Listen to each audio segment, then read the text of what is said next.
Good morning everyone. कैसे हैं आप सब? आई होप सब फाइन होंगे। First of all welcome to your own channel Sampoorna Gyan bye Shweta ma'am.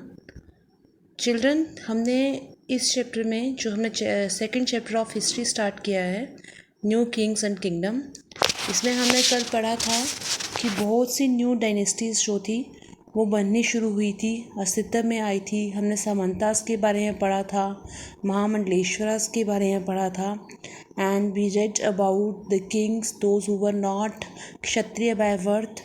We read about one ritual called Hiranyagarbha sanskar और ritual, right, कि उस रिचुअल के थ्रू कैसे क्षत्रिय बनते थे। आप मुझे कमेंट सेक्शन में बताइए कि कौन सा किंग था, जो कौन सा ऐसा राष्ट्रकूट चीफ था जिसने क्या किया था, अपने आप को किंग बनाया था बाय परफॉर्मिंग दिस संस्कार और this ritual. All right children, आज हम स्टार्ट करेंगे नेक्स्ट टॉपिक से, administration in the kingdoms. Children, ये जो many of these new Kings थे ना, इन्होंने क्या किया था कि बहुत हाई साउंडिंग टाइटल्स, बड़े बड़े टाइटल्स अपने लिए यूज़ किए थे। लाइक महाराजा अधिराजा, इसका मतलब ये है कि राजाओं का राजा। त्रिभुवन चक्रवर्ती मीन्स 3 बर्ड्स का स्वामी, है ना, 3 बर्ड्स का लॉर्ड। ऐसे बड़े बड़े से इन्होंने टाइटल यूज किए थे अपने लिए। बट इसके बावजूद भी what they used to do, they shared their powers with their सामंतास। वो अपने सामंतास के साथ अपनी पावर्स को शेयर करते थे। और इसके साथ साथ ही जो उस टाइम पे एसोसिएशंस बनी होती थी पीजेंट्स की, ट्रेडर्स की एंड ब्राह्मण्स की, उनके साथ ही वो पावर्स शेयर करते थे। आपने क्लास 6 में पढ़ा है सभा एंड समिति के बारे में, राइट ना? आई होप आपको याद होगा वो। तो उसी तरह की जो एसोसिएशंस होती थी उनके साथ ही अपनी पावर्स को शेयर करते थे।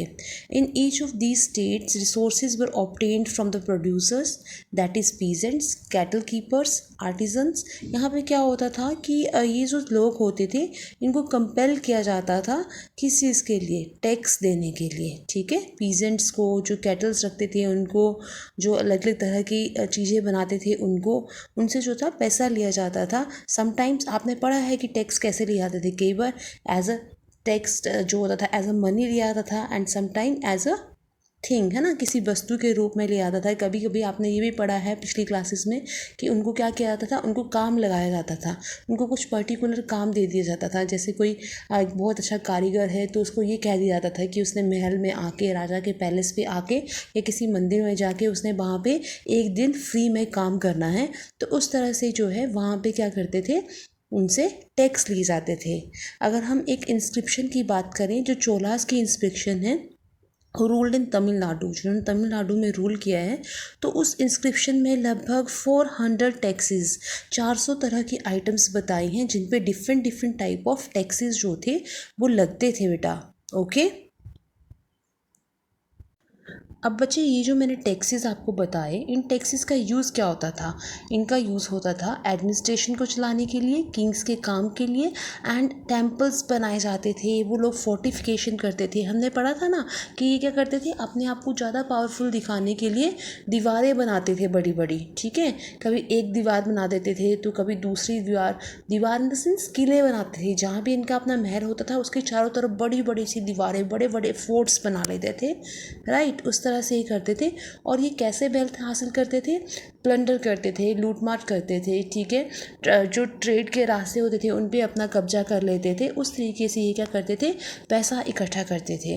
अब ये जो रेवेन्यू है, रेवेन्यू क्या होता है, टैक्स, राइट। इसको कलेक्ट करने का सिस्टम क्या था, कौन इसको कलेक्ट करता था? तो बच्चे, उस टाइम की जो इन्फ्लुएंशियल फैमिलीज़ थी ना, जो बहुत इंपॉर्टेंट फैमिलीज़ थी, वो या फिर जैसे किंग के अपने ही रिलेटिव जो होते थे उनको अलग अलग पोजीशंस दी जाती थी, उनको अधिकार दिया जाता था टैक्स को कलेक्ट करने का, राइट। एंड जनरली ये जो पोस्ट होती थी हेरिडिटेरी होती थी, राइट। मतलब फादर को अगर वो पोस्ट मिली है तो आगे उसके बच्चे को वही पोस्ट मिलेगी। ओके। अब नेक्स्ट टॉपिक आता है प्रशस्ति, ठीक है।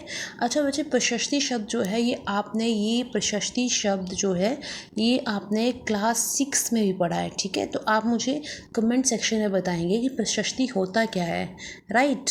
प्रशस्ति ये आप मुझे बताएंगे, मैं यहाँ नहीं बताने वाली हूँ, ठीक है।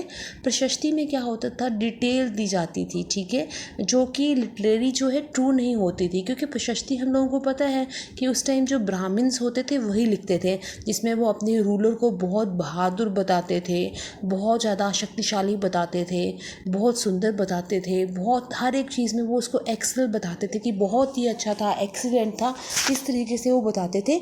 बट ये जो सब कुछ है ये यू नेवर नो ये सब सच होता भी था कि नहीं होता था, क्योंकि रीज़न ये रहता था कि उनके जो मीन्स उनके साथ उनके ऊपर किंग का प्रेशर होता था। They can not say anything negative about the king, right ना। उनको किंग के बारे में कुछ नेगेटिव थोड़ी बोल सकते थे वो, ओके। यहाँ पे देखिए, यहाँ पे ये एक प्रशस्ति दी गई है, यहाँ पे संस्कृत में बताई गई है। ये ग्वालियर मध्य प्रदेश में मिली है, जिसमें नागभट्ट जो है एक प्रतिहारा किंग हुए हैं, उनके बारे में बताया गया है। यू कैन रीड इट, आपको इसको पढ़ के ही आइडिया हो जाएगा कि क्या होता है एग्जैक्टली प्रशस्ति में। अब ये जो किंग होते थे ब्राह्मण्स, इनके लिए प्रशस्ति लिखते थे, इनकी प्रेज में बहुत लंबी लंबी बातें लिखते थे। अगर इन्होंने कोई लड़ाई लड़ी है तो उसको बहुत अच्छे से डिस्क्राइब करते थे। और बदले में किंग क्या करते थे, they often rewarded Brahmins by grants of land, ठीक है। वो उनको ज़मीन देते थे बदले में, ताकि उसको क्या करते थे, वो उनको ज़मीन दे देते थे, ज़मीन का उनको मालिक बना देते थे, ओके। अब बच्चे, मैंने आपको ये बताया कि लैंड देते थे। So what was given with the land, land के साथ साथ और क्या क्या दिया जाता था। लैंड के साथ और भी बहुत कुछ दिया जाता था। जैसे कहीं की लैंड है तो उसमें क्या होगा, जितनी लैंड ली जाएगी थी उसको मार्क कर दिया जाता था, उसके चारों तरफ जो है वो फेंसिंग कर देते थे। और उसके अंदर क्या होता था, फ्रूट वेयरिंग ट्रीज़ होते थे, वाटर, लैंड, गार्डन, ट्रीज़, है ना। अलग अलग तरह की फिश पॉन्ड्स होते थे, वी हाइव्स होते थे, अलग अलग तरह की चीज़ें जो होती थी उसके अंदर होती थी। तो वो सब कुछ भी उनको ही दे दिया जाता था, ठीक है। और अब क्या था, he who receives the land can collect taxes from it, right. अब ये जो मतलब जिस भी ब्राह्मण को वो लैंड मिलती थी वो उससे टैक्स कलेक्ट कर सकता था। He can collect taxes imposed by judicial officer as fines, the tax on betel leaves, हर एक चीज़ के लिए वो क्या कर सकता था, टैक्स कलेक्ट कर सकता था। Unusual for the 12th century was a long Sanskrit poem containing the history of kings who ruled over Kashmir. अब यहाँ पे क्या है, 12th सेंचुरी में एक लंबी सी पोइम लिखी गई है संस्कृत में, जिसमें कश्मीर की हिस्ट्री के बारे में लिखा गया है। एंड इसका राइटर है कल्हना। कौन है इसका writer, Kalhana.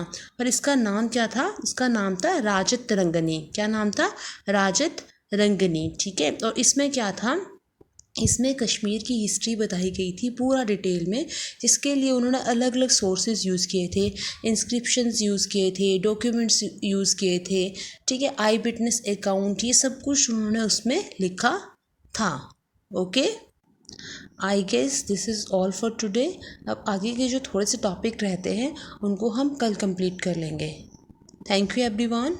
Kindly like, subscribe, share, comment my channel, and if you have any doubt regarding anything, you can put a message, you can drop a comment, and I will definitely try to solve your doubt. Thank you everyone. God bless all of us. Thank you.